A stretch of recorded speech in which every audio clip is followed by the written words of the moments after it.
Hey everyone, welcome to today's video about NIO stock, but this time we are going to compare the first 3 months of the year compared to the first 3 months of 2024. Then we're going to have a look at maybe potential April sales, what we can have there. We can see that on this graph here that the blue bars of 2024, we had three first months that was quite slow. April was quite great. I think they had 15,000 or so, as you can see on the graph, but then they hit like 6 or 7 months of straight of 20,000 or more, also adding to that in December with 31,500 deliveries. Now this year again we had a slow start of the year as usual. This is probably the third year where the first 3 months has been quite subpar compared to expectations, but remember that despite all of that being said, still NIO has delivered roughly 40% more cars in January, February and March of 2025 compared to last year. Now if you've been following my channel, you know that I'm not coming at NIO from a negative perspective when it comes to the vehicle deliveries. I actually think that they could easily deliver like 350, 400 cars this year. Obviously that's a moving target. At the beginning of the year I was aiming potentially for 450, but now, due to the quite slow start of the year, maybe we should be at least aiming for 400, and everything above is probably a bonus. Still, it would be great. Remember that they delivered like, I don't know, 222,000 cars last year. So by no means is that bad. Actually, it's beyond amazing for a car company. But the problem for NIO, if you've been following my channel, it's not the vehicle deliveries or sales. It's actually how they're not able to scale. So the more they sell, the more they lose money, kinda. It's not the best kind of financial status of the company. In ideal scenario, you would like to have a company that makes more money the more they sell. But for NIO, you can see on this graph here, obviously the revenue in the green goes up, then the cost of sales kinda essentially follows almost as much. The gross profit slowly goes up as projected. Remember that we are at Q4 now. Latest earnings was Q4 of 2024. But in Q1 of this year, probably the NIO is going to have huge troubles. Why do they going to have huge troubles in Q1 of 2025? Well, we know that the deliveries were very low, right? As I mentioned before, despite them being much higher than the same period of last year. You can see that Q1 of 24 was 30,000, we are now at 42,000. So percentage wise, again, it's like 40% increase. But the problem is that no one expected NIO to have this bad of a Q1 after having such a great past 3 quarters, especially having like almost 75,000 deliveries in Q4 of 2024. With Onvo launching, with Onvo was supposed to deliver like 20,000 monthly after March, and that's not been the case. We can in fact go back to the vehicle delivery numbers for last week, and there we could see that Onvo is not doing that great. I mean, less than 1,000 cars in the past 2 weeks. That's not great. Everyone expected at this rate like they would do like 4 or 5,000 deliveries per week now. So that's a little bit of a headache for NIO right now. How can they increase sales in Onvo? But also again, do not be fooled by the management. Don't look at the vehicle sales, look at the net loss, and that's gonna be the main, that's what's gonna make the company survive or essentially not survive in the future. The stock price, I mean, there's no point to look at that. I mean, it's just bad. It's been bad for the past 3-4 years. Don't be worried about that if you're a long investor. If you're a long investor, what's gonna save NIO, in my opinion, is the financials and how much money they are able to make per sold car.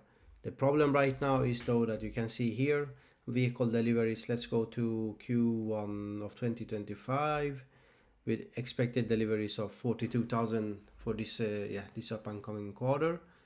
Well, obviously that Q1 is already done, but we still haven't got the Q1 earnings obviously. So we can see that 42,000 deliveries, expected net loss of 870 million or so. From my part, I would suggest that most people are now actually much worse. People are expecting closer to a billion or maybe 1.2 billion net loss. Let's wait and see. On the good side, I mean, there's always been this discussion about, special report from the CEO that in 2024 NIO paid Nvidia, around 300 million for 800,000 chips or 1,500 per vehicle, 4 chips each.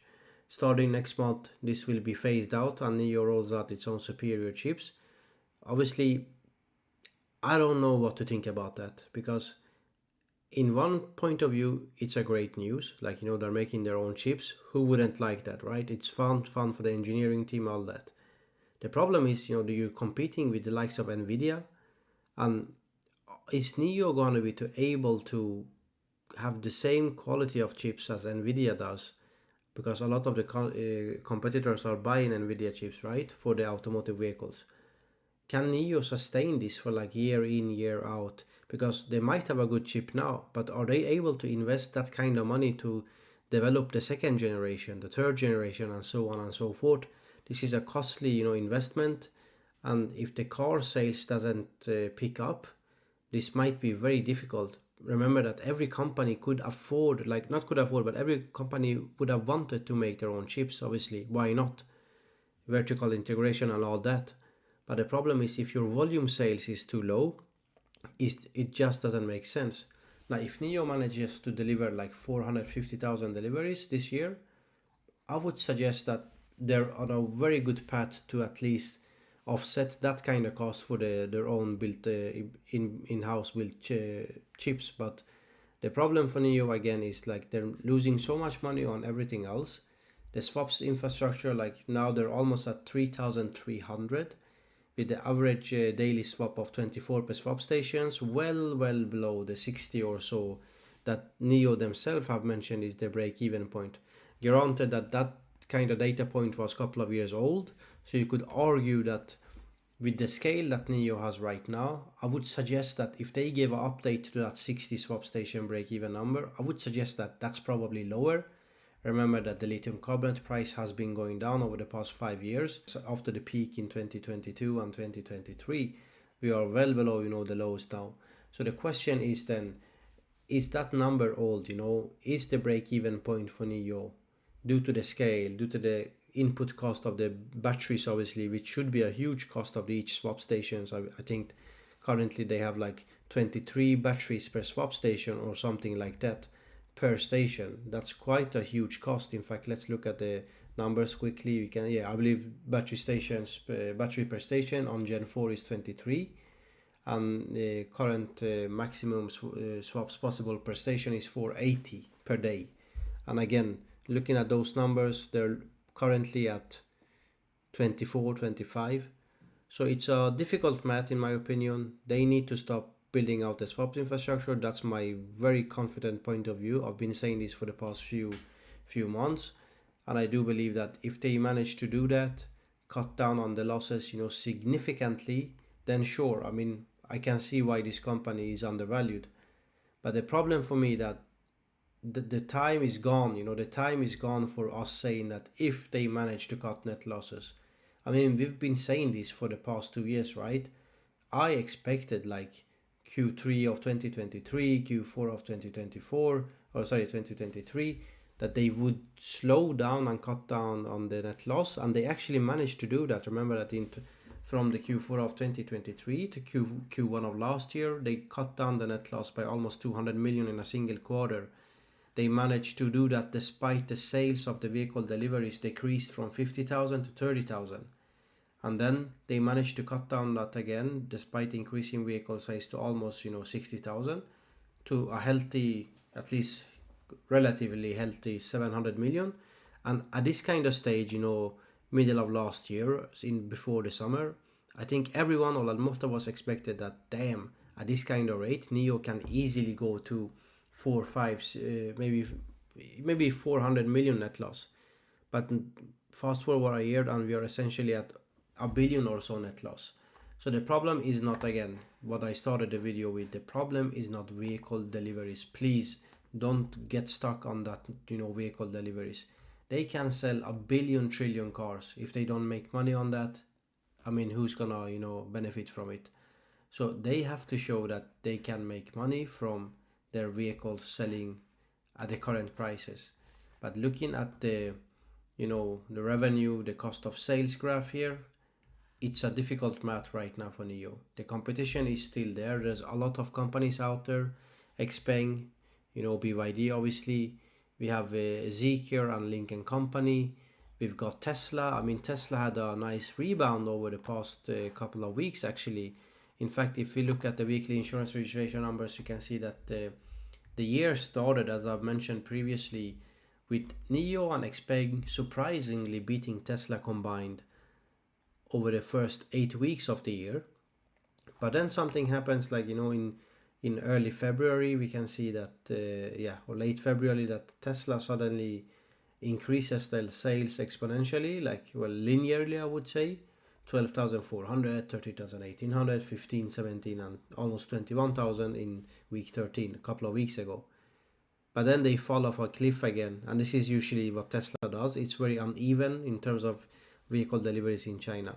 Whereas NIO and XPeng has been steadily sitting around 10 to 12,000. I would say that combined, NIO and XPeng is probably gonna come to a point where the average closer to 15,000 in the middle of the year, whereas Tesla is not gonna be better than 50,000 on average. So no, I wouldn't be surprised that NIO and XPeng outsell Tesla. So this is not necessarily good for Tesla's margin either. But yeah, we are not talking about Tesla today, so we're focusing on NIO. So that's gonna probably do it for today. Again, the lithium carbonate price still stuck, in this low. So there are some good news. There's discussion online about the NIO's in-house chip, and NIO has vertically integrated a lot of stuff. So if they survive in the future, sure, they could have, money printing company.